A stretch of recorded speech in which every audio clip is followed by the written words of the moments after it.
Ladies and gentlemen, this is Adam and Carrie Anderson, Whole Life Entrepreneurship, coming at you from Greenville, South Carolina. Yes, hi guys.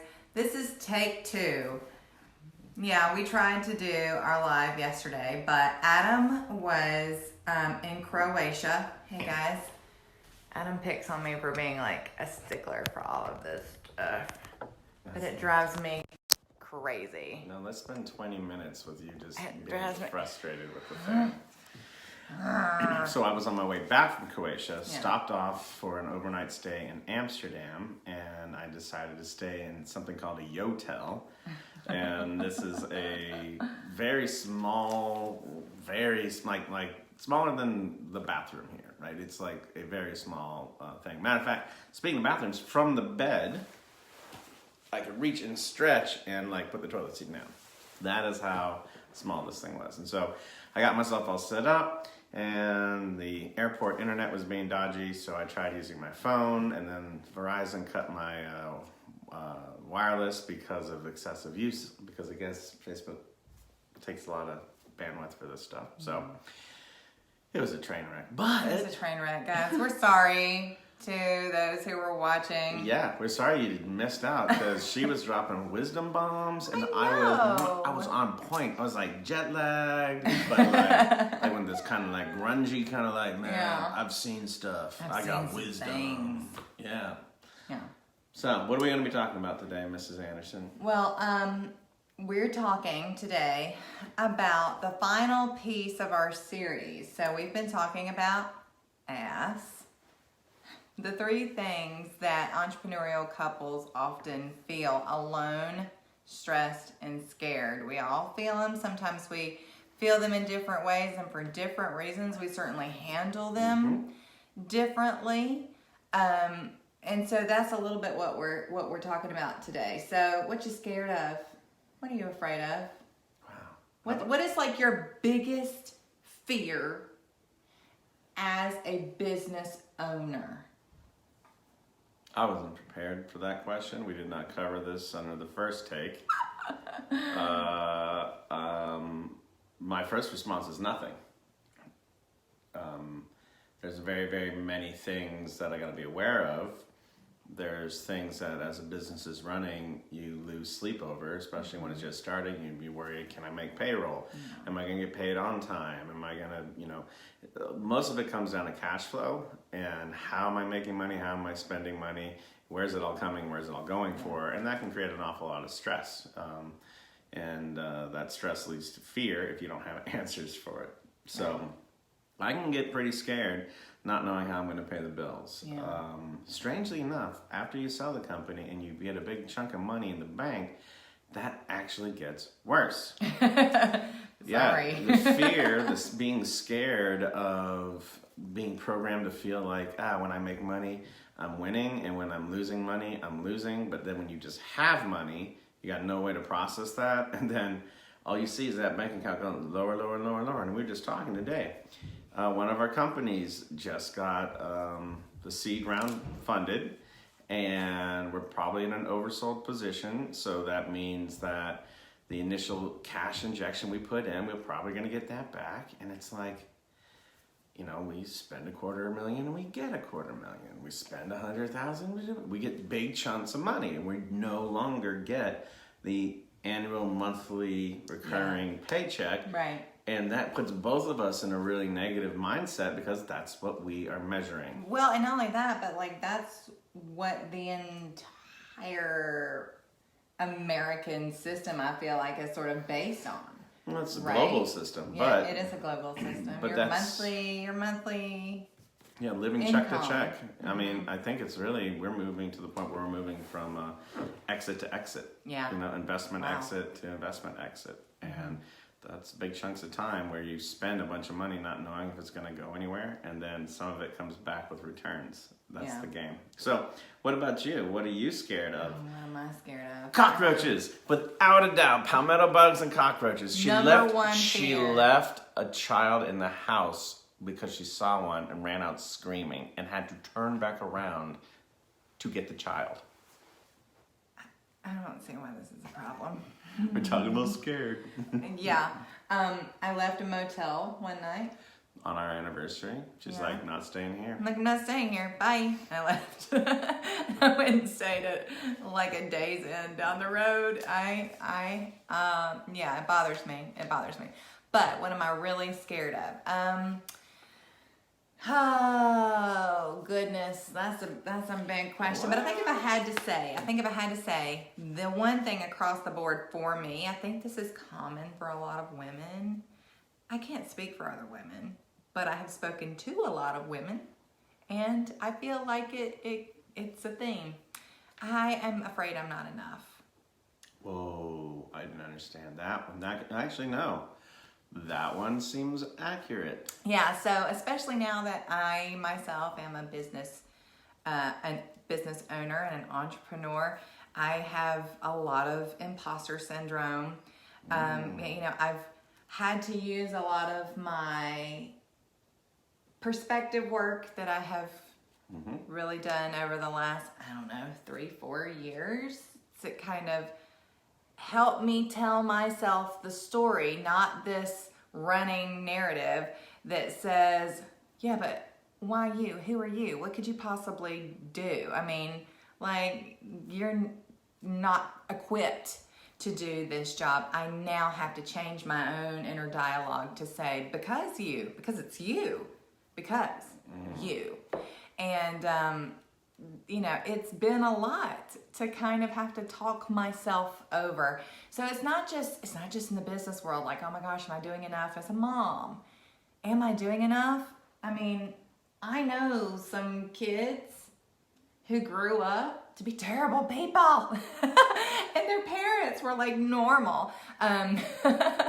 So I mean, sometimes it's just like, oh my gosh, am I doing enough to make good humans? Am I? Am I doing enough for the world? Am I doing enough purpose-wise? Am I doing enough? So, huge fear of mine. So I wonder sometimes even if I'm enough for you. In fact, when I am angry at you, I'm like, oh my gosh, is there never enough? I'm voracious.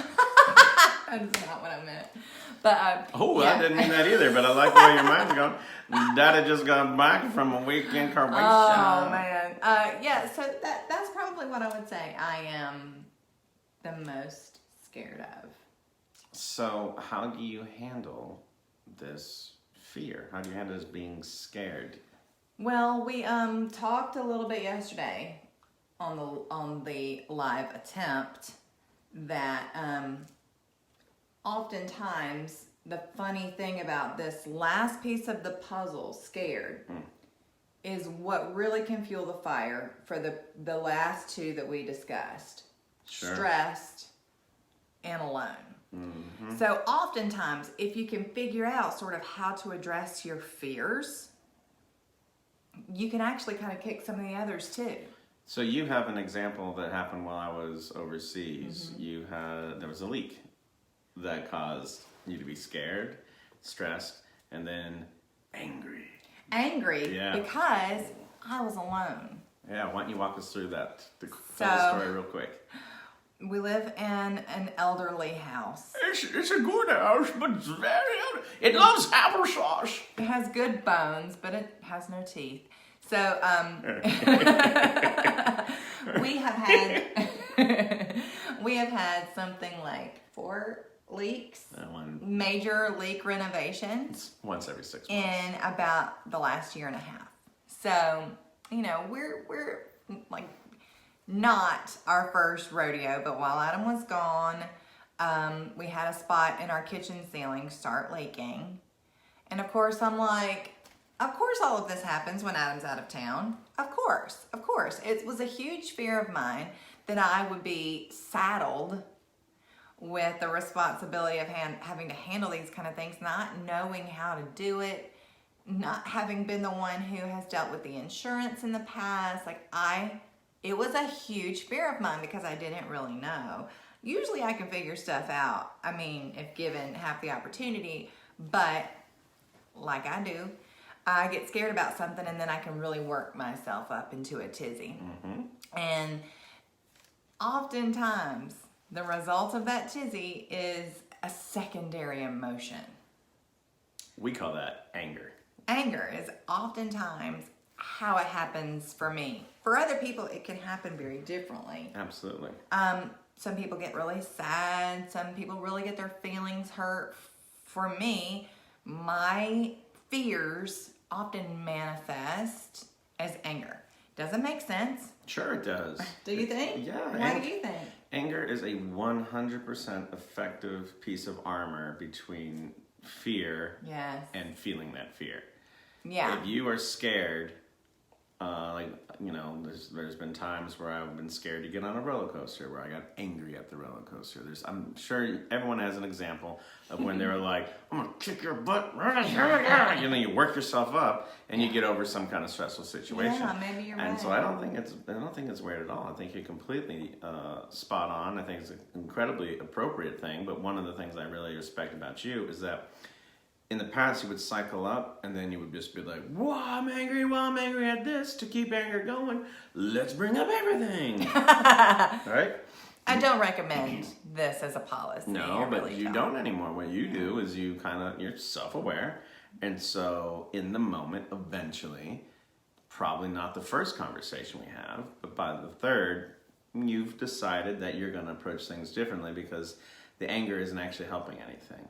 And it isn't actually addressing the core fear that's causing you to feel scared. And so you recognize turning to anger to protect yourself from being scared is like turning to alcohol to protect you from having to think.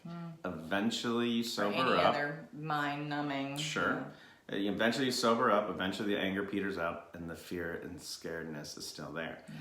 So, we get fatigued with having anger, but no, I don't think it's weird at all that you use anger as a defense mechanism. I think it's a really reliable go-to. The only problem is when you think that is the end of the game, and I'm just going to stay angry to protect myself from fear. It's if you don't process and get through it that it becomes unhealthy. Well, and that's one of the things that I said yesterday that I wanted to kind of come back around to today and make sure I touched on. Mm-hmm. One of the issues with fear for me that has not so much been an issue for you is that I have let a lot of my fear hold me back. I let fear keep me stuck for a lot of years. I told myself that I made a safe little place for me, mm-hmm. and that was going to be enough. Well, then sort of as time went on and I was not as happy as I had hoped that I would be once I made my little nest, I had to kind of break out of some of that and figure out all over again how I was going to build sort of a path back to me, because scared for me turned into misery, and it's very, very hard to shake. With all of that, I think comes some of the anger and some of the bad vibes all together. So I started this process of having to figure out, how do I get past my fears? And so to answer your question from earlier, there are a lot of things. Mm-hmm. I do my perspective stuff, which is a lot of gratitude. I personally have my own faith. Clarify perspective stuff. What exactly? So perspective is what we've been talking about in previous videos about changing the lens on how you look at a situation, mm-hmm. to be able to come out of it successful. To get the result that you want, sometimes you have to change the vantage point to see exactly where you want to go and figure out the best way to get there. So mm-hmm. when I say perspective work, that's what I mean. So if I was scared of something and I was telling myself, I don't want to deal with exposure. Who am I to write a book? Like, what do I know? I don't have a degree. I don't have this and I don't have that. And just all of this stuff would just come crashing down around me. And I decided that wasn't really what I wanted to do. That wasn't who I wanted to be. Mm-hmm. So when I started dipping my toe a little bit, we talked a little bit about this week. Some of us are jumpers. some of us are toe dippers. I'm a toe dipper. Like I wanna see how it's gonna be. I'll get there eventually, but it takes me a while. So that's one of the ways I got over. Yes. So I interrupted. You said perspective work, and then what? For me personally, a lot of it is my own personal faith, but also, again, self-awareness.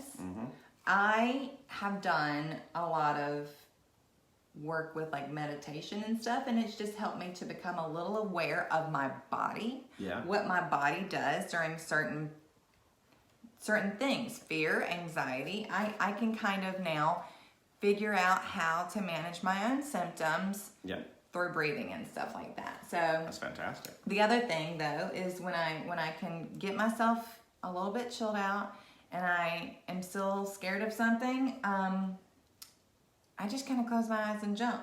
So I have just turned myself into a jumper. I mean, I don't do it with my eyes wide open like this guy, but I can say that I just. So there's a misconception though, right? People who jump are not brave the whole time. We call it 10 seconds of courage. Yeah. You just need 10 seconds of courage because once you've jumped, you're in motion, right? And so I think the difference between being a jumper and a toe dipper is 10 seconds. 10 seconds of just deciding to do it. But you, so I think I do very, very well in a crisis. I just kind of go like, and then I do the work that needs to be done, and then I feel the feels afterwards. So for me, fear and being scared, I think manifests when I think future thoughts. And her, sometimes when she's scared, it shows up as anger. For me, it shows up as apathy and inaction. So thinking through all these different things I want to do and all these different paths and all the spider webs going everywhere, I can get very, very, very locked down in not doing something, right? It's very easy for me to decide, well, I'm going to go numb myself. So I typically have seasons and time where I'm highly productive, and then I have rest periods, high productivity rest periods. And for me, it's in those rest periods that I begin to try to analyze, okay, what happened that last season of activity, and why am I not moving faster? Because in my mind, I should always go faster, bigger, stronger. Yeah, that makes sense. When you were in Croatia, on Baby Bathwater Island with the Baby Bathwater Institute. Look it up. It's hilarious. It's great. You spoke with a lot of other entrepreneurs, business owners, some really bomb people. Yeah, actually. And you talked a lot about whole life stuff, whole life entrepreneurship. What did you find was a common theme for those business owners? So sitting fear-wise. Being alone. That was the number one thing, is they had all grown to, there was about 200 and maybe 195 very successful entrepreneurs who were there. And each and every one of them was there because they had outgrown their past social circles in one form or another. That's the thing that I kept hearing the most of. No one really was like, how do I build this kind of funnel? How do I solve this accounting problem? They were all like, you're like me. I'm not weird, right? Like, nah, bro, you're no, you're fine. It's completely cool to do that. It's completely cool to entrepreneurize and to think the way that you think. And it really was like summer camp, away camp, where like at the end of it was like, I'll stay in touch. And it was all about, and the things that really got people talking were interpersonal. I had a great conversation with a couple of folks, and these are all very successful, high net worth people, and two of the six of us, 5 of them were divorced. Oh shoot, 6 of them. I've been divorced. So, but they were currently, right? And there was a 40-something very successful woman who's like, I just can't date a guy who doesn't resonate with this kind of thing, right? And so it's very very much alone that was getting these folks. So, yeah. Well, from a spouse's perspective, I think alone is also one of our biggest fears, is that we're going to get into a situation of being alone and then be stuck there. I mean, like, I always worried that there were so many adventures like baby bathwater out there that we would be boring to you by the time you came home. So it was always, again, are you kidding? not enough. I got to hang out with my 8-year-old for the last 10 minutes talking about this thing called Beyblade. I have no idea about it. And he went into excruciating detail about all the different things. And I just loved watching the kid talk. Yeah. Well, it made me think. I saw, or I listened rather, earlier this week. Our friend Erica, who's our brand coach, has gotten me hooked on all things Esther Perel. And I was listening to the Dax Shepard podcast this week, and her episode was on, and she said something that made me kind of think, I bet that's why people like me are attracted to people like you. What, I'm ruggedly handsome and you have good taste? Yeah, well, I mean, I think within our lifestyle, it's a little bit more exaggerated, and that's why it's kind of like, oh yeah, totally. But I really think it's kind of interesting. You're wanting to be, or fear of being alone, and our fear of being alone. Your need for adventure, our need for a little bit of adventure as well. But she said that we as humans have a dual need for stability, reliability, and consistency, but also this need for constant change and growth and adventure. And so I thought that was really interesting because they seem to be polar opposites, but I think that it's that safe little between area that makes couples like us work. I like that idea as a concept of, it's a good way to live a little bit scared and be brave enough to do it anyway. Or live a whole lot scared and lift your hands up and go, whee! I would add one thing to our list. What's that? Appreciation. I feel less alone when somebody I care about appreciates what I do. How many times have I looked at you and been like, you just never support me. Why can't you support my decision to build, right? And really what I'm saying is, I'm working my ass off, lady. ASS. I see what I did there? I'm working my tuchus off, and I'm feeling like I'm not doing a good job, and I'm not okay with what I'm doing, and I'm making it up as I go along. Hey, person I trust more than anyone in the world, can you give me some words of affirmation? Can you tell me I'm doing something good? Or at least cheer me on. And when you're in a relationship or you're in an organization and there's not a lot of affirmation going on, you run on empty, right? Interesting. So I would add to that. To the need thing?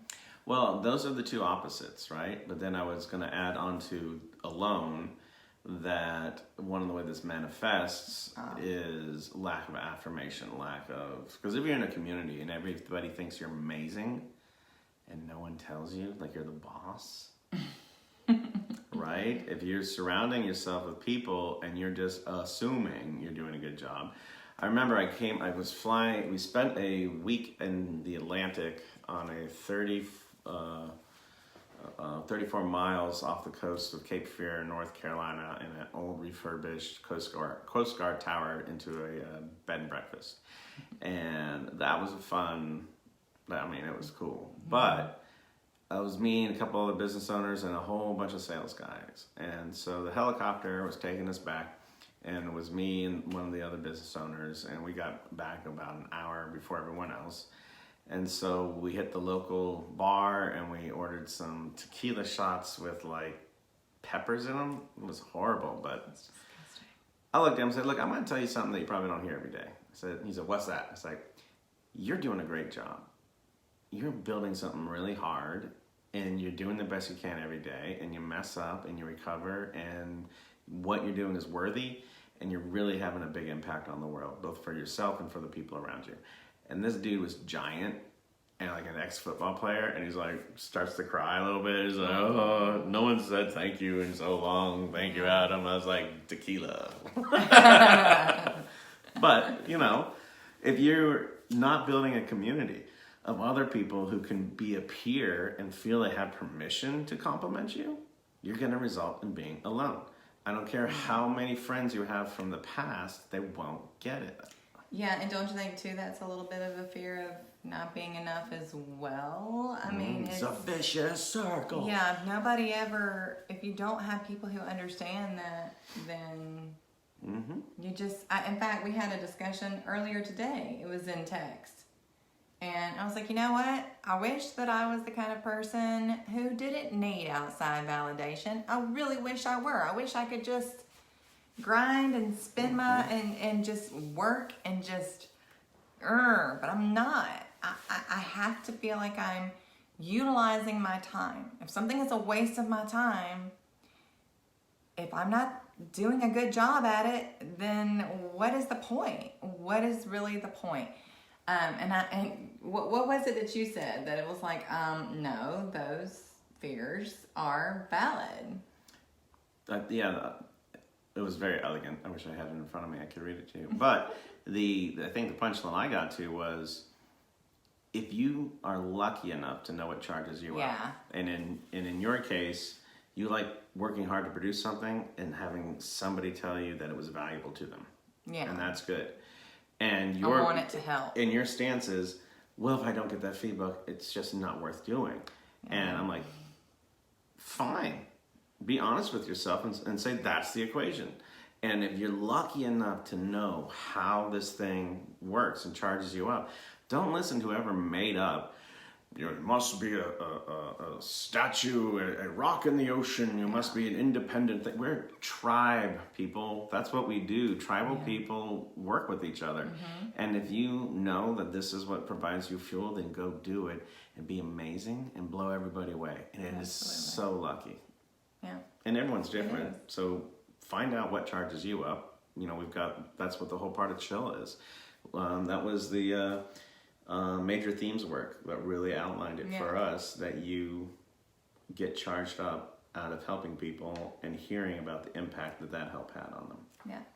Well, before we wrap up, I wanted you to talk a little bit about the fearscaping thing that we talked about some. Okay, so. And then we'll move on for the week. Cool. So Tim Ferriss has a TED Talk about not setting goals, setting fears, or anyway, Google it, you'll find stuff. We'll put a link to it somewhere. Okay. But he's saying stop picking goals, start picking fears. So here's a fear. I can't be an entrepreneur because, right? Oh, well, because people will laugh. So you just write down all the fears. I can't do this because this. I can't do this because this. I'm afraid of this. I'm afraid this will happen. I'm afraid this will happen. I'm afraid this will happen. So the next column, you say, what is the actual worst case scenario that you can come up with? Right? Then after that, you're like, all right, if that worst case scenario happens, what are some things that can mitigate that thing from happening or really having a big impact, right? So if I'm a tightrope walker, I'm afraid I'm going to fall off the rope, so I guess I'll put a net underneath me and also tie a rope to my waist, right? So here's the thing I'm scared of. Here's the worst case scenario. Here's some things I can mitigate. And then the last column is, what would happen if you never did the thing? What's the cost of inaction? And that's like, oh, well, I love tightrope walking and it gives me a thrill and it fills up my life. And at the other end of that rope is like a pot of gold, whatever, right? So when you go through that, very, very quickly, you figure out the worst case scenario really isn't all that bad. Yeah. It really doesn't take that much to mitigate the risk of the worst case scenario. And often there's something really, really good on the other side of fear. And that's what we tell our kids all the time. Everything you want is on the other side of fear. Other side of fear, yeah. Just got to get through it. So Yeah, that's a good practice. And actually what I do, I do that maybe every 4 or 5 months. I look at whatever's on my plate. I look at what hasn't moved. For me, it's not abject scaredness and fear. It's my apathy, right? So if I look at it, I'll say, that project hasn't moved in 3 months. What about it is in my brain? What's getting to me? Yeah. And then I pull out the fearscaping. Yeah. I love that. Well, I love you. I love you. I missed you. I know. I haven't taken a shower since 20-something like, hours of flights. Been wearing this shirt for 2 days. Could have changed it. Didn't. Well, then. Okay. Okay. Well, so that wraps up this series, guys. We just have so appreciated being able to share everything that we've learned in our experiences along the journey of figuring out this methodology, really the pain points for what we have our 3 C's methodology built around. So we just appreciate all the feedback that you've given us. We so appreciate it. But next, we will be talking a little bit more about our virtual summit. And I don't have a ton of information for you. The details are still kind of working themselves out, but we are just so excited to be able to offer this much information, this many resources to our community. And I'm just, I can't wait to see what this beautiful beastie turns into. So many people have raised their hands and like, yes, absolutely, I will do this. Yeah. Yes, absolutely. Your people are the kind of people I want to talk to. Right. So, I mean, I'm kind of giddy too. I'm like neat. Eek. Yeah. This is it. Yeah. I'm super excited. So I'll send more out about that this week. In the meantime, this guy is going to take a shower. Yeah, a long one. Before he sleeps in any bed with me. I might even brush my teeth. Wow. Awesome. Great. Have a great night, guys. Bye. Push a button.